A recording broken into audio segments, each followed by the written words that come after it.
Pada kesempatan kali ini, kami dari kelompok 6 akan mempresentasikan hasil diskusi kami dari mata kuliah komputasi awan kelas H. Next, kami beranggotakan 3 anggota. Saya sendiri selaku moderator, Enoch Aquila Dalope dengan NIM 20211660159. Teman saya Rafael Renaldi Raung dengan NIM 20211060299. Dan teman saya Fandri Rulindo Moses dengan NIM 20211060214. Next.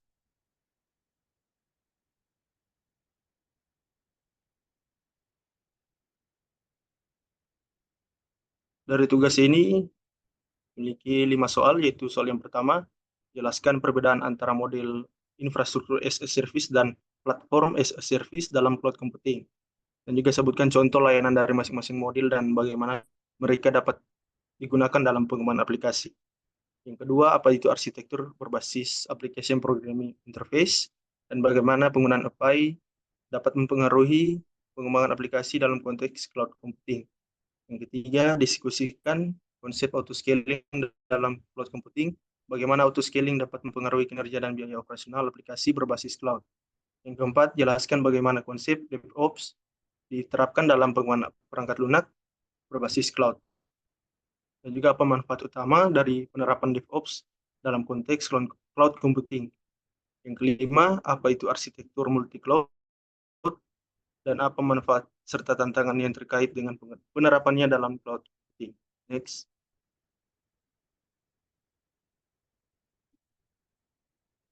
Masuk yang pertama, kita perlu mengetahui apa itu cloud computing. Cloud computing sendiri adalah model penyampaian layanan komputasi yang memungkinkan pengguna untuk mengakses menggunakan sumber daya komputasi seperti server, penyimpanan, basis data, jaringan, dan perangkat lunak dan tanpa perlu memiliki infrastruktur sendiri.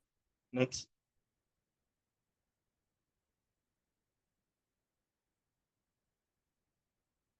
Apa itu infrastruktur as a service atau disingkat IaaS? Adalah model layanan cloud yang menyediakan infrastruktur dasar melalui internet. Dalam model ini, penyedia cloud memungkinkan pengguna untuk menyewa infrastruktur fisik yang diakses dan dikelola oleh pengguna, seperti server, jaringan, dan penyimpanan. Server sendiri, pengguna dapat menyewa virtual atau fisik yang dapat disesuaikan dengan kebutuhan mereka. Yang kedua, penyimpanan. Pengguna dapat menyewa ruang penyimpanan yang aman dan scalable untuk data mereka. Yang ketiga, jaringan. Pengguna dapat menyewa bandwidth jaringan yang cukup untuk aplikasi mereka. Next. Layanan untuk IaaS dan penggunaannya ini, layanan dari penyedia ini memiliki 3 untuk aplikasi yang dipakai, yaitu bernama Amazon Web Service atau AWS, dan juga Microsoft Azure, dan Google Cloud Platform. Yang pertama, iOS menawarkan berbagai layanan IaaS seperti EC2 atau Elastic Compute Cloud, dan juga S3, Simple Storage Service, dan ABS, Elastic Block Storage. Yang kedua, Azure menyediakan layanan IaaS seperti virtual machine, storage, dan networking. Ketiga, Google Cloud. Google Cloud menawarkan layanan IaaS seperti Compute Engine, Cloud Storage, dan Cloud Networking. Next.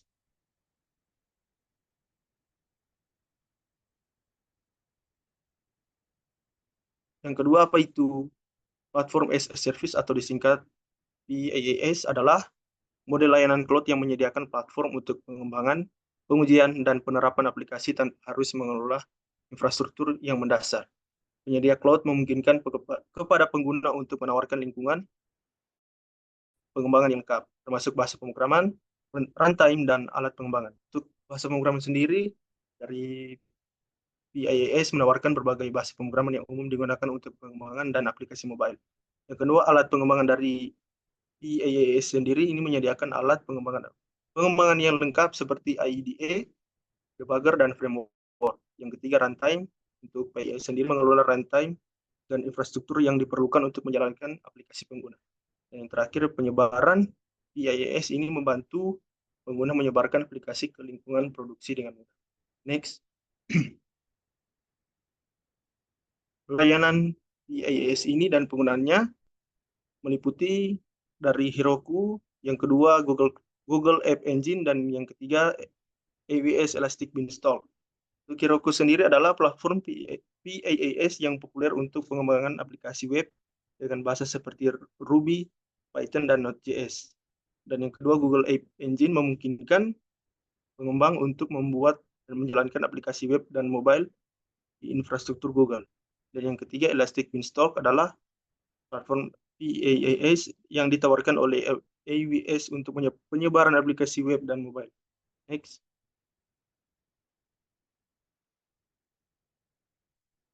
Perbedaan utama antara IaaS ini dan PaaS adalah berfokus pada penyediaan infrastruktur, sementara PaaS menyediakan platform pengembangan yang lengkap. Dan untuk yang pertama ini, dari bagian IaaS ini, pengguna memiliki kontrol penuh atas infrastruktur, termasuk sistem operasi dan perangkat lunak. IaaS juga cocok untuk aplikasi yang membutuhkan kontrol dan fleksibilitas yang tinggi. Dan untuk kedua, PaaS, pengguna memiliki kontrol atas aplikasi dan data, tetapi platform dikelola oleh penyedia dari PaaS sendiri. Dan juga PaaS cocok untuk aplikasi yang membutuhkan platform pengembangan yang mudah dan cepat. Next. Kesimpulan dari kedua model ini yang tepat untuk pengembangan aplikasi sendiri adalah yang pertama, IaaS ini cocok untuk aplikasi yang membutuhkan fleksibilitas yang tinggi dan juga kontrol penuh atas infrastruktur dan keahlian teknis yang luas. Dan untuk yang kedua, PaaS ini cocok untuk aplikasi yang membutuhkan platform pengembangan yang mudah dan cepat, serta membutuhkan manajemen infrastruktur yang mudah. Yang terakhir, untuk hybrid sendiri, ada juga opsi untuk menggabungkan IaaS dan PaaS ini yang dapat memberikan fleksibilitas dan kemudahan penggunaan yang lebih besar. Dan untuk selanjutnya akan diteruskan oleh teman saya. Baik, saya akan melanjutkan soal nomor 2, yaitu arsitektur berbasis API. Memahami konsep dasar. Arsitektur berbasis API atau Application Programming Interface adalah pendekatan dalam pengembangan perangkat lunak yang memungkinkan berbagai aplikasi atau komponen perangkat lunak untuk berkomunikasi dan bertukar data satu sama lain melalui API. API adalah antarmuka yang mendefinisikan serangkaian aturan yang digunakan aplikasi untuk meminta layanan atau data dari aplikasi lain. Dalam arsitektur berbasis API, setiap layanan atau aplikasi biasanya dipecah menjadi komponen-komponen terpisah yang dapat berkomunikasi melalui API. Nah, di sini ada definisi API dan peran dalam pengembangan aplikasi. API merupakan serangkaian aturan dan spesifikasi yang memungkinkan aplikasi untuk berkomunikasi dan berinteraksi satu sama lain. API memungkinkan pengembangan aplikasi yang lebih modular, fleksibel, dan scalable dengan memungkinkan pengembangan untuk mengakses dan memanfaatkan fungsi yang ada tanpa harus membangunnya dari awal. Nah, di sini kita bisa lihat ada kemudahan integrasi. API memungkinkan integrasi yang mudah antara berbagai aplikasi, memungkinkan aplikasi untuk saling bertukar data dan fungsionalitas tanpa harus ditulis ulang dari awal. Kemudian ada reusabilitas. API mendorong reusabilitas kode dan fungsionalitas mengurangi waktu pengembangan dan biaya, serta memungkinkan pengembang untuk fokus pada pengembangan fitur inti. Dan yang terakhir adalah skalabilitas. Arsitektur berbasis API mendukung skalabilitas aplikasi karena API dapat menangani permintaan yang meningkat dengan mudah. Pengaruh API pada pengembangan aplikasi dalam konteks cloud computing. Nah, dalam konteks cloud computing, API berperan penting dalam menghubungkan aplikasi yang di-host di berbagai platform cloud. API memungkinkan aplikasi untuk mengakses layanan cloud seperti penyimpanan, komputasi, dan analisis data secara mudah dan terintegrasi. Di sini ada pengembangan cepat. API mempercepat pengembangan aplikasi dengan memberikan akses instan ke layanan cloud, memungkinkan pengembangan untuk berfokus pada pengembangan fitur inti tanpa harus membangun infrastruktur dari awal. Kemudian ada skalabilitas dinamis. Arsitektur berbasis API memungkinkan aplikasi untuk dengan mudah beradaptasi dengan perubahan permintaan dengan kemampuan untuk menambah atau mengurangi sumber daya cloud sesuai kebutuhan. Kemudian ada biaya yang efektif. Penggunaan API dalam cloud computing memungkinkan perusahaan untuk membayar hanya untuk sumber daya yang mereka gunakan, mengurangi biaya pengembangan dan operasional. Kemudian terakhir ada keamanan dan pengelolaan akses. Sini API di lingkungan cloud sering dilengkapi dengan kontrol keamanan yang ketat seperti autentikasi melalui OAuth, API Key, atau JWT atau JSON Web Tokens. Ini memungkinkan pengelolaan akses yang aman antar aplikasi dan layanan. Nah, kita masuk pada nomor 3, yaitu auto-scaling dalam komputasi awan. Auto-scaling dalam mekanisme penting dalam komputasi awan yang memungkinkan aplikasi untuk secara dinamis menyesuaikan kapasitas sumber daya berdasarkan permintaan dan beban kerja. Ini memungkinkan aplikasi untuk responsif dan tersedia saat menghadapi fluktuasi permintaan, seperti lonjakan lalu lintas atau peningkatan aktivitas pengguna. Nah, di sini kita bisa lihat ada pengaruh terhadap biaya operasional, di mana ada penghematan biaya. Yang pertama, pembayaran berdasarkan penggunaan. Dengan auto-scaling hanya perlu membayar sumber daya yang benar-benar digunakan. Ini berarti tidak perlu lagi membayar untuk sumber daya yang idle atau over-provisioning. Pengurangan biaya infrastruktur. Autoscaling memungkinkan untuk mengoptimalkan pengguna infrastruktur cloud sehingga mengurangi biaya keseluruhan. Kemudian yang kedua ada prediktabilitas biaya. Perencanaan anggaran lebih akurat.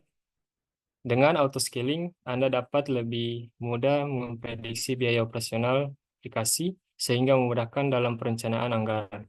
Kemudian yang terakhir adalah fleksibilitas biaya. Sini ada penyesuaian biaya sesuai kebutuhan. Dapat dengan mudah menyesuaikan skala aplikasi sesuai dengan anggaran dan kebutuhan bisnis. Nah, kesimpulannya dari pembahasan tersebut, dapat disimpulkan bahwa autoscaling merupakan fitur yang sangat krusial dalam lingkungan komputasi awan, komputasi modern.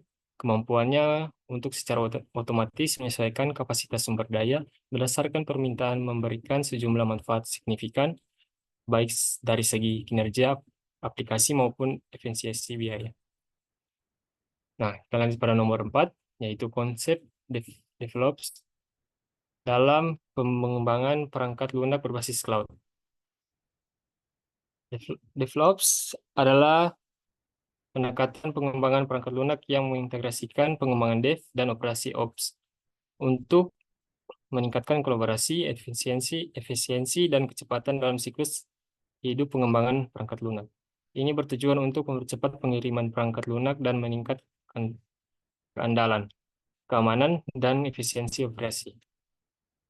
Nah, di sini ada definisi DevOps dan cloud computing yang melibatkan praktik dan alat memungkinkan tim untuk mengotomatisasi alur kerja, pengembangan, dan operasi, meningkatkan komunikasi dan kolaborasi, dan memberikan layanan yang lebih baik.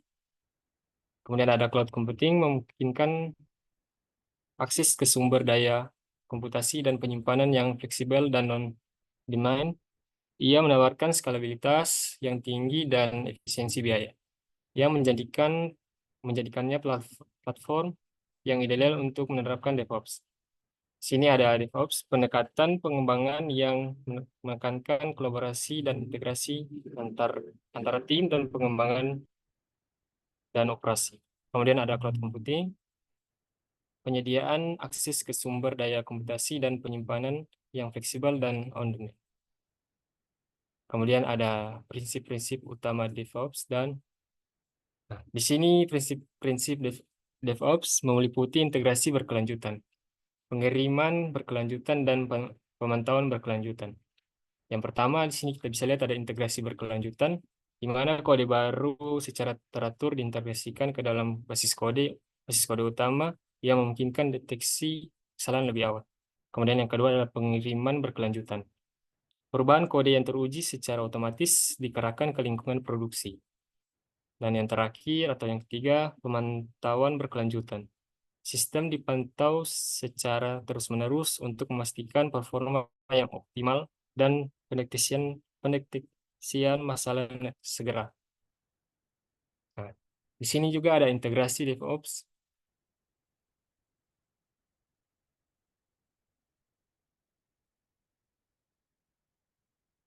dalam pengembangan berbasis cloud. DevOps dan cloud computing saling melengkapi, memungkinkan tim untuk membangun dan mengelola aplikasi secara efisien di lingkungan cloud yang dinamis. Nah, yang pertama adalah perencanaan. Tim merencanakan arsitektur aplikasi, memilih platform cloud, dan mengidentifikasi kebutuhan infrastruktur. Dan kedua adalah pengembangan. Tim mengembangkan kode dan menguji fungsionalitas aplikasi dalam lingkungan cloud yang terintegrasi dengan CI dan CD. Kemudian yang ketiga adalah pengujian. Aplikasi diuji secara otomatis dalam berbagai lingkungan cloud, termasuk pengujian fungsional, kemudian kinerja, dan keamanan. Nah, yang keempat, penerapan aplikasi yang teruji dikerahkan secara otomatis ke lingkungan cloud, termasuk pengaturan konfigurasi dan pembaruan infrastruktur. Dan yang terakhir atau yang kelima adalah operasi. Tim operasi memantau dan memelihara aplikasi di lingkungan cloud, merespon masalah, dan mengelola pembaruan. Kemudian dilanjutkan oleh teman saya.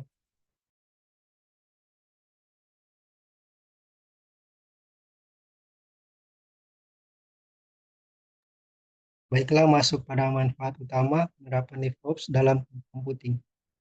DevOps dalam cloud computing menawarkan berbagai manfaat, termasuk peningkatan efisiensi, keandalan, dan inovasi. Yang pertama, efisiensi. Otomasi dan integrasi yang didukung oleh DevOps mengurangi waktu siklus pengembangan, meningkatkan produktivitas tim, dan memungkinkan penyebaran yang lebih cepat. Kedua, keandalan.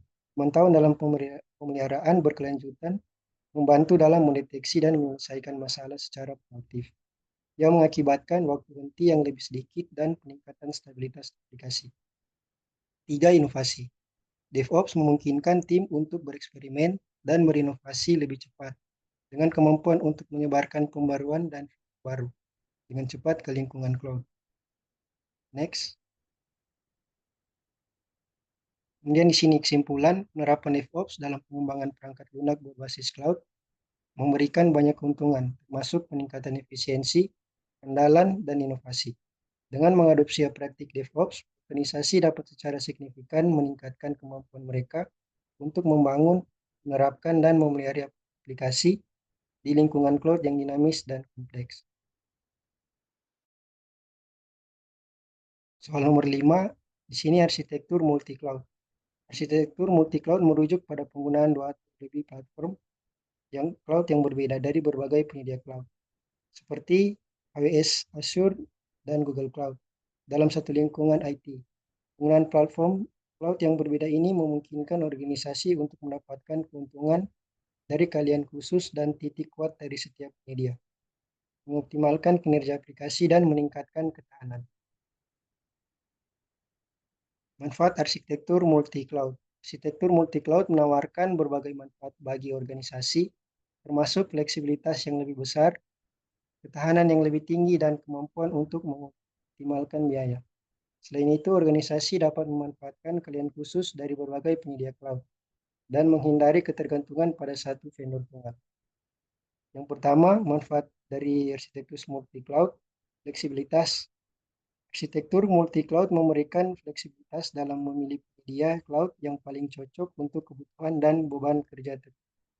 Yang kedua, ketahanan. Pengguna platform cloud yang berbeda dari berbagai vendor meningkatkan ketahanan terhadap gangguan atau kegagalan pada satu platform cloud.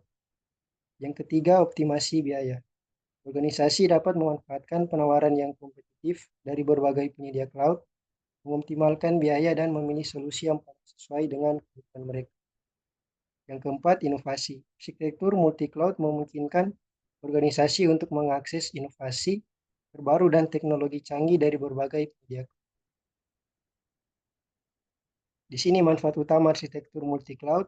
Manfaat utama adalah fleksibilitas, ketahanan, dan pengoptimalan biaya. Penggunaan platform cloud yang berbeda memberikan fleksibilitas yang lebih besar dalam memilih layanan yang paling sesuai dengan kebutuhan. Meningkatkan ketahanan dengan menyebarkan beban kerja di beberapa penyedia cloud dan memungkinkan organisasi untuk memanfaatkan penawaran yang kompetitif dari berbagai penyedia. Kemudian ketahanan. Penggunaan beberapa penyedia cloud minimalkan risiko downtime dan kegagalan, meningkatkan ketahanan dan ketersediaan layanan. Kedua, fleksibilitas. Organisasi dapat memilih penyedia cloud yang paling sesuai untuk kebutuhan dan beban kerja tertentu, memaksimalkan kinerja dan efisiensi. Kemudian optimasi biaya. Arsitektur multi-cloud memungkinkan organisasi untuk memanfaatkan penawaran yang kompetitif dari berbagai penyedia cloud, mengoptimalkan biaya dan memilih solusi yang paling sesuai dengan kebutuhan mereka.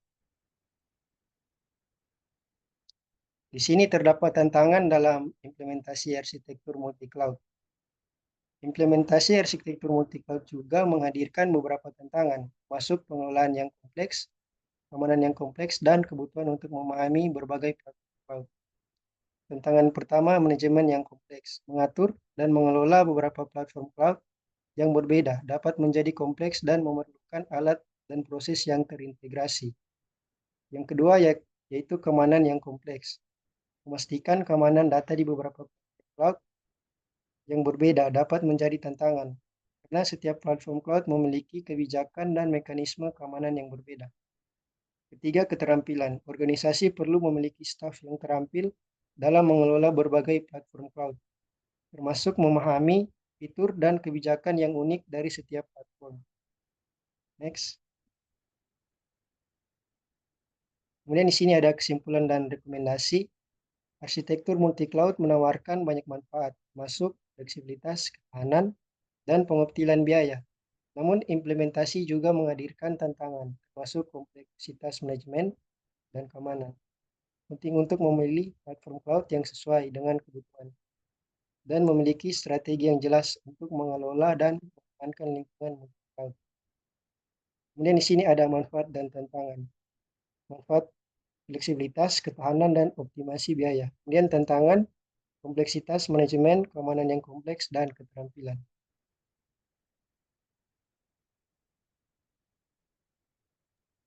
Demikian hasil diskusi dan presentasi dari kelompok kami. Apabila ada tutur kata yang kurang berkenan, mohon dimaafkan. Kami kelompok 6 pamit undur diri. Terima kasih.